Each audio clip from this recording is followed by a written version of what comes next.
Okay, so brief discussion here. SAF versus benefit and risk. And now that most of you have tried the mocks, you know probably what I'm going to talk about. There are a common test in the case study is evaluating strategy. This is a common test. I mean, it's you don't have to spell it out, right? Because it's the strategic case study, and the fundamental skill after all is making the right decision, either whether to go ahead with a proposal or strategy, whether it's viable or not, etc. So evaluating strategy is common. When you have to evaluate strategy, there are two main approaches you can take to evaluate strategy. One is SAF, suitability, acceptability, and feasibility. This is the main model taught in most business management courses, and it's also embedded in the rational planning model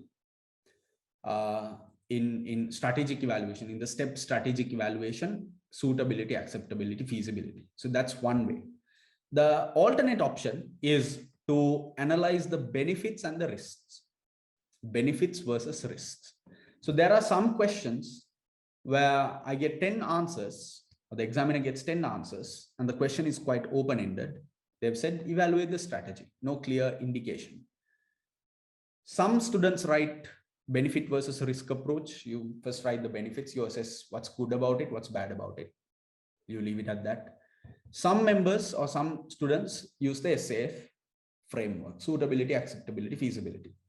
Now, as far as you're concerned, I believe that you should have the necessary skill for both, which is why in mocks, you will notice some strategic evaluation questions outright say viability, evaluate the viability, which directly just prompts you to use the SAF framework, suitability, acceptability, and feasibility.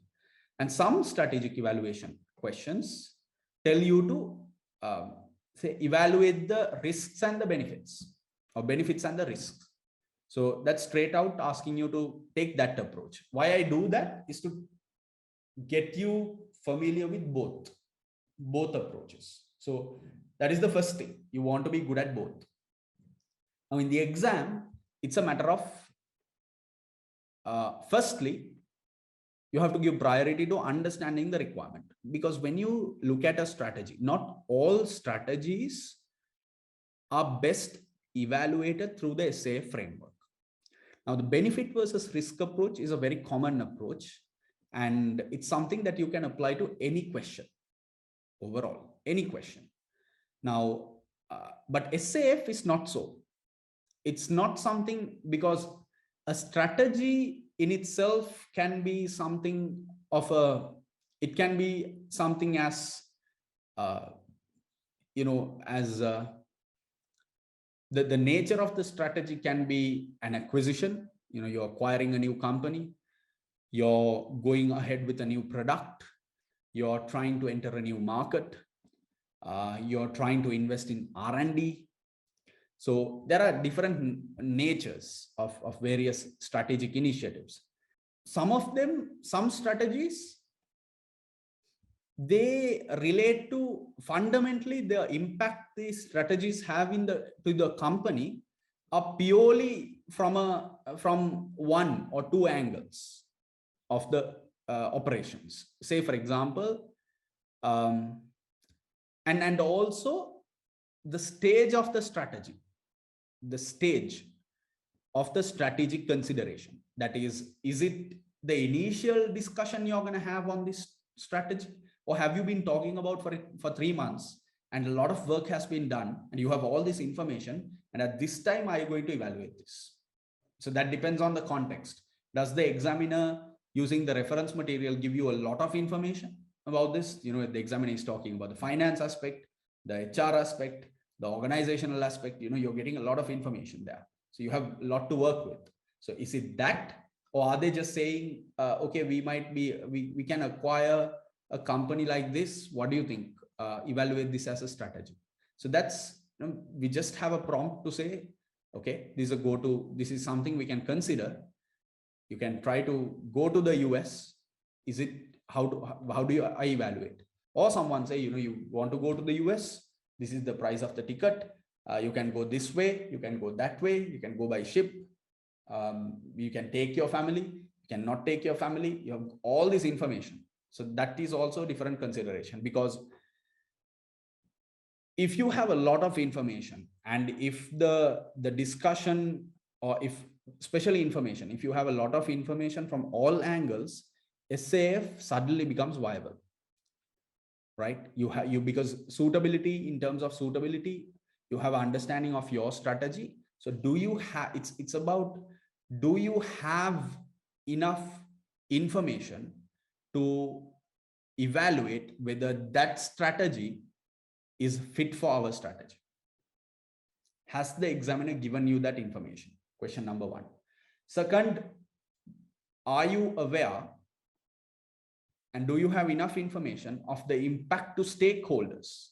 And are you aware of the critical stakeholders who are going to play a role in this matter, and how they will, and whether it is acceptable? So that is the check. Acceptability to stakeholders. Do you have a good understanding of who the stakeholders are, how it's going to affect them? 3, feasibility. Do you understand the level of resources we need, funding, other resources?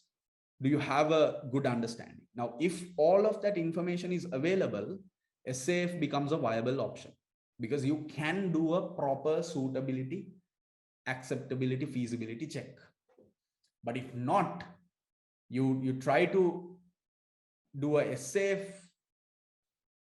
evaluation approach to a question with little information at maybe early stages of the discussion, then suddenly this becomes tricky, because you're going to have to work with a lot of conjecture or assumptions. You're going to have to assume these are the stakeholders, this is how the strategy, because the suitability itself, the suitability check, to properly assess suitability, you have to have enough detail about that strategy to match with, because you have the detail of our strategy, you need the detail of that strategy.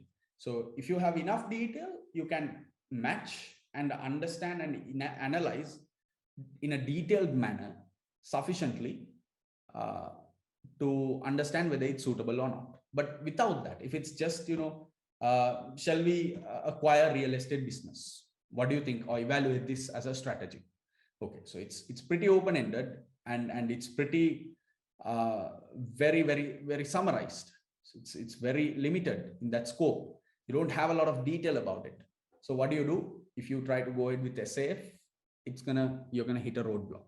So it's really a matter of judgment in the exam.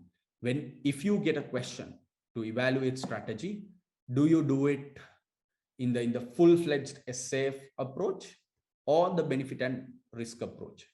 As I said, now I didn't talk much about the benefit and risk, but I think it's implied that anything, not only a strategy, but in any situation, you can always look at the benefits, you can always look at the risks. This is the norm. So it's a tool that is quite general. You can apply it to any question. And now that's where I want to be very clear, because just because we can use benefit versus risk for every question doesn't mean in the exam that it's the best option for the question you're going to get. That's where judgment comes in. That's why I wanted to present this case to you. And we've done the training for both. We've done both. And which is why in most cases, if you had done a poor S or A or F test in your writing, I've asked you to rewrite. So rewrite just to make sure that you can do that test properly. It's important. And even recap SAF. Just read up a bit, maybe watch a video or recap through my theory. So the final point on that is that in the exam, if you get the question, you have to evaluate or you have to use your judgment. Okay. So the other aspect is that sometimes the question will prompt you. Now, if the examiner tells you use SAF, don't try to use the benefit versus risk approach. That will not work. You have to use what they ask you to use. But other than that, if they just tell you evaluate the strategy, now, if they tend to use the term viability, evaluate the viability of the strategy for pixel viz, then there's a high chance that there'll be enough information for you to do a SAF check. Because strategic viability is the general word that is used with SAF that we check. So if the term viability is used and if there's plenty of information, enough detail, you can use SAF. If not, go with the general approach. That's the first part. The second part is when you evaluate strategy, there is a tendency for many answers to go to present general stuff, general benefits and risks, general things like cost. We're gonna have to spend a lot of money. When there's a lot of things that is unique to that strategy, when the SCS examiner, and if you look at 7 variants, you will have at least 3 or 4 of them asking you to evaluate strategy. There's a strategy and evaluate it. So all 4 of them are different strategies, right? Let's say new product, new market, new company acquisition, and abandonment, right? You're abandoning something. Now, there are general things that you can tend to write, but there will also be unique, very unique, very, unique is the word, very specific benefits and risks or pros and cons, whatever, that are very unique to that strategy. Only in that strategy you can find. So if you say new product, new market, acquisition, a common point would be cost. You say cost. So whatever, all 3 of them require investment. So you're going to have, right? A risk of this is that we're going to have to invest a lot and you don't know how the ROI will play out, something like that. So that's quite general, and it's valid. It's not invalid. It is valid, but there is a precedence, a priority should be given to unique strategic benefits of that particular product. Maybe if it's a new product, maybe there's something unique about that product that might be a benefit, or something very specific to that product that might be a risk that can take precedence. If it's a new market, maybe there's a detail in the context about that country that makes it a risky market to enter or beneficial market to enter. That can take precedence. If it's an acquisition, maybe there's a unique thing about that company, nature of their operations, the way they do something, or something unique that is specific to that strategy. So that has to be brought out. That is a critical element, because I've started seeing the repetition of the same set of points, and I reward them, and you will get rewarded, of course, because they are valid. No one is going to penalize you or anything like that. But what happens is that it has, I feel like in some cases, it has made you complacent because you're not thinking uniquely, you're not thinking specifically to the requirement. The moment there are a set of standard options, you've told yourself, okay, so if it's a new strategy, these are the good things, these are the bad things. There are 2 or 3 points on both sides that you tend to write. But while maybe dedicating a paragraph or 2 for those, you have to look at, because they give you a unique, or else, what they can easily do is use the same strategy for all the variants.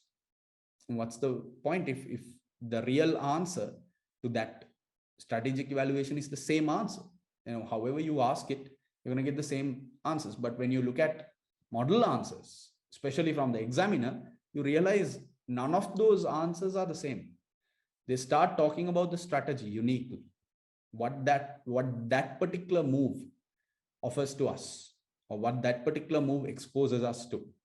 That is what needs to be addressed. So those are the 2 main points I wanted to mention as far as SAF versus benefit and risk is concerned. Okay. I think we can take a break, but not a long break. I'm going to take 10 minutes. We'll take 10 minutes and then we'll regroup. We have a couple of segments to go through. And then, yeah, we'll take it forward from there. So I'll see you in 10 minutes. Thank you very much. Refresh yourself, drink some water. I'll see you soon. Thank you.